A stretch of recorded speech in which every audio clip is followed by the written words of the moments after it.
The quarterfinals for the men's basketball Olympics took place today in Paris, France, and in the second game of the day, we had Serbia versus Australia. And I'm telling you guys right now, this was one of the best games of the entire Olympic cycle, right up there with Japan and France. This game really did have everything. You had a dominant first half, an insane comeback, a game-tying shot at the end of regulation and overtime, and all of this with a chance to go to the semifinals on the line. And don't worry, we will get to a recap of Germany and Greece, the first game of the day, and Canada and France, the third game of the day, in a Team USA video that I plan on pulling an all-nighter on to get out by morning. But first, we had to make a video on this. And I also have good news when it comes to game footage. I'm going to show some in this video. I talked to a copyright lawyer and he assured me this is fair use, but I'll still be having tons of fan footage as well. So without further ado,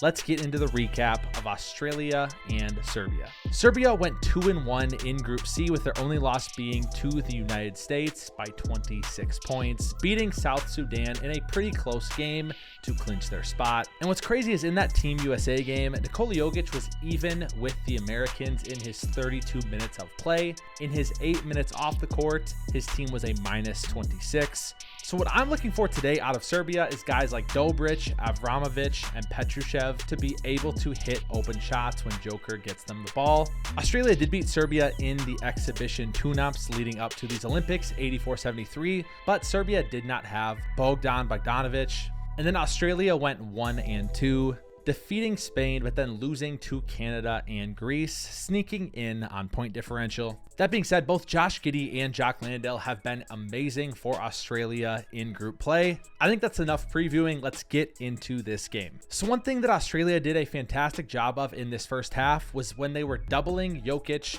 they would bet on Serbia's role players to hit shots, not including Bogey. And that was an Achilles heel for South Sudan, who just refused to acknowledge that a player like Avramovic or Petrushev, even Dobric, was worth leaving open if Bogey was open on the three-point line. To begin the first quarter, Josh Giddey had like 8 points within the first half of the first quarter. And here's a great example of Australia making Serbia's role players beat them, and it's just not working out to start here. The final 2:30 left of the first quarter, Australia would go on a 10-0 run, thanks to Patty Mills, who by the end of the quarter has 12 points. And Australia was just on fire. They shot like 11 for 15 or 12 for 16 in that first quarter. Patty Mills hits this three, and then 2 free throws puts Australia up 31-17. And then in the second quarter, right away, Patty gets this bucket, giving him 14 points.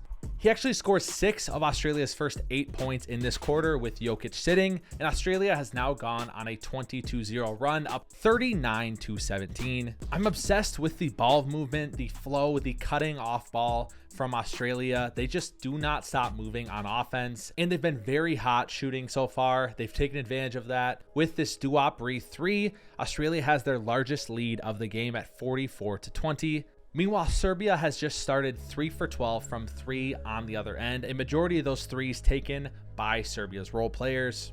And just to show you how hot Australia started off this game, they were 20 for 25 from the field. Patty Mills has 20 points in this first half, but Serbia is going to give it a run at the end of this first half. Jokic has this perfect pass in transition. Serbia finally hits a 3. This time it's Guduric. It's 48-37. And that's actually his first 3 of the tourney. On Jokic's second missed free throw, he gets the offensive rebound, misses, but Serbia is resilient. They put it back in, and at halftime, they're down just 54-42. But Australia should have expected this. They started off incredibly hot shooting, and Serbia was due to hit some open threes. They just got to weather the storm in the second half. Patty Mills early in the third quarter gets this layup. He now has 22 points on 9 for 12 from the field. Josh Giddey has 15 points, and then Jock Landale picks up his third foul, which is a big deal here. They continue to double Jokic, but they are a little slow in their rotation.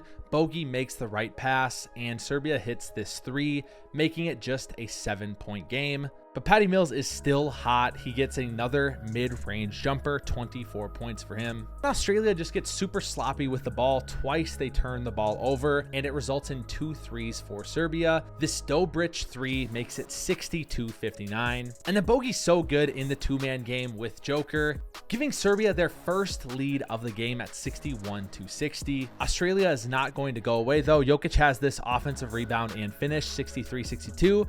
But then Josh Giddey hits this mid-range jumper. I'm telling you, he's been great in these Olympics. If you're a Chicago Bulls fan, you have to have a lot more hope now than you did when the Alex Caruso trade first went down. Even though this is FIBA, Josh Giddey's showing that he can do a lot when he is the primary ball handler. I do think one thing that's super interesting about Nikola Jokic is he has not been able to hit 3-pointers since the NBA playoffs. He misses back-to-back open threes on the same possession here. After this game, he's now shooting 20% from 3 in these Olympics. He shot at just 26.4% from 3 in the playoffs this year after going 36% in the regular season and a whopping 46% in the 2023 playoffs. These free throws from Jokic give Serbia a 67-65 lead at the end of the third quarter. Australia greatly cooled off with their shooting. They scored just 11 points in that quarter, Serbia 25, and we head to the fourth. Micic hits a 3 here that was super clutch because it was a complete grenade from one of his teammates.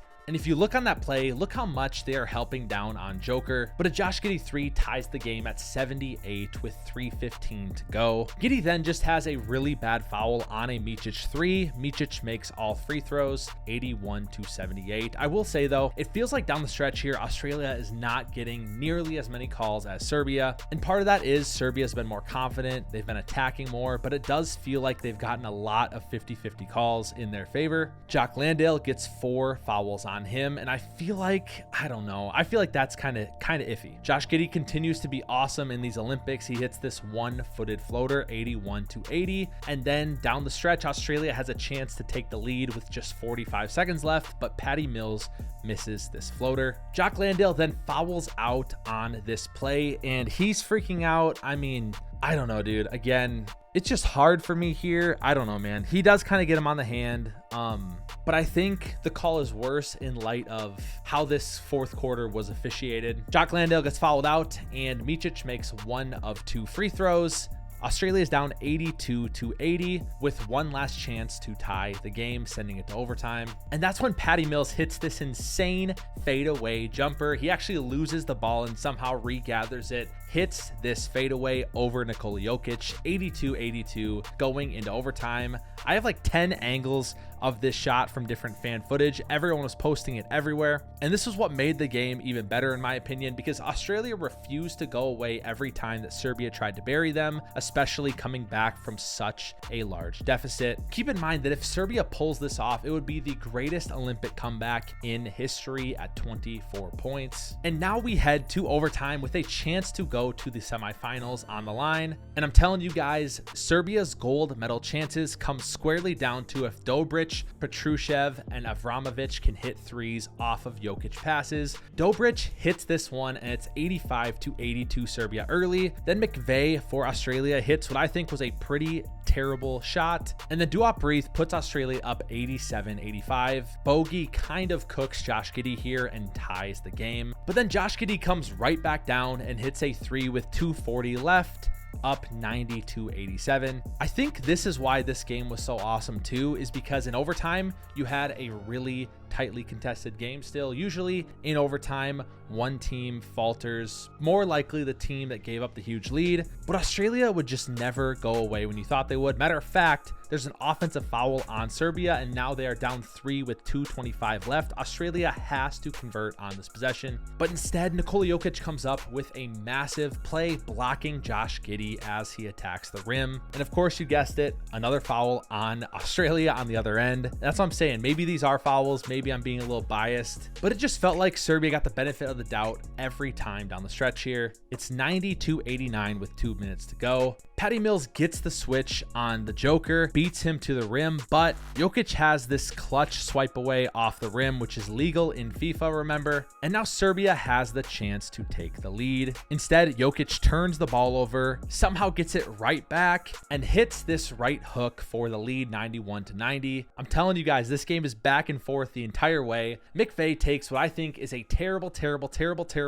shot with a lot of time left on the shot clock, plus was a 15-foot jump shot. He misses. That has to be Josh Giddey, Patty Mills, or a wide open 3/roll. And then Joker just does what he does best on Duop Reith, hits this fadeaway jumper, giving Serbia a 93-90 lead. Josh Giddey turns the ball over on the ensuing inbound. I have no idea what he's doing. Bogey makes both 95-90, and Serbia wins, completing the greatest comeback in Olympic basketball history, surviving a game-tying shot at the end of regulation, and one of the best shooting halves I've seen in a long time on the international level. So let's get into the box scores here, and remember, a Team USA video is coming out soon, so in that one, we will break down quickly France and Canada and Germany and Greece. Let's start with Australia here. I was very impressed with them in these Olympics. Even though they went 1-2, I really felt like they could beat almost anybody on any given night. Josh Giddey finishes this game with 25 points on 11 for 20 from the field, 5 rebounds, 4 assists, but the one thing is he had 7 turnovers. He's got to clean up that area, and that completes actually a really good Olympics from Josh Giddey. He was the team's leading scorer at 17.5 points per game on 50% from the field. He also shot 47% from 3, had 7.8 rebounds and 6 assists per game. Patty Mills had 26 points on 11 for 21 from the field, even though he was just 1 for 5 in the fourth quarter and overtime, with that one field goal being the game-tying shot. He had one of the best offensive first halves I've seen in a while, and it moved him up to 5th all-time in Olympic scoring on the men's side. Jock Landale had just 5 points and 6 assists. He averaged like 14 points per game in these Olympics and 8.8 rebounds on 62% from the field. He was a massive loss to foul trouble in this game. And then for the Serbs, Nikola Jokic finished with 21 points, 14 rebounds, 9 assists, a plus-minus of 17 in 38 minutes of play, which means in the 7 minutes he sat, Serbia was outscored by 22 points. Bogey had 17 points with 5 rebounds and 6 assists as well. And like I said, Serbia's ceiling is completely capped by Avramovic, Dobric, Guduric, Micic, Petrushev, all these role players being able to hit the open 3. In this game, they were combined 6 for 16, with Dobric going 3 for 4.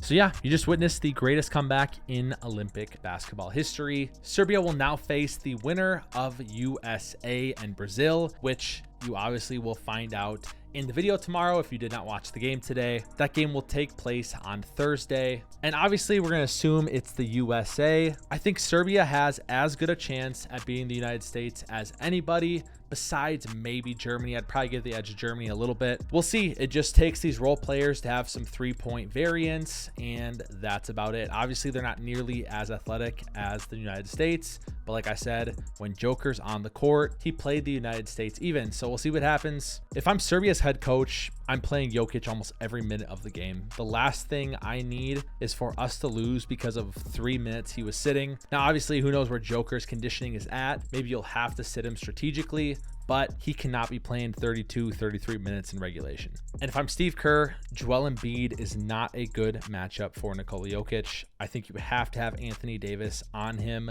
matching his minutes. And then obviously the length and quickness of the United States, guys like Tatum, Bam, LeBron, Kevin Durant, mixed with one of Derek White and Drew Holiday always guarding Bogey. It's going to be tough for the Serbians, but again, if anyone can do it, it's probably Nikola Jokic, so we'll see what happens. Thank you guys so much for watching this video. If you enjoy these types of videos, subscribe, and as always, we'll see you on the hardwood.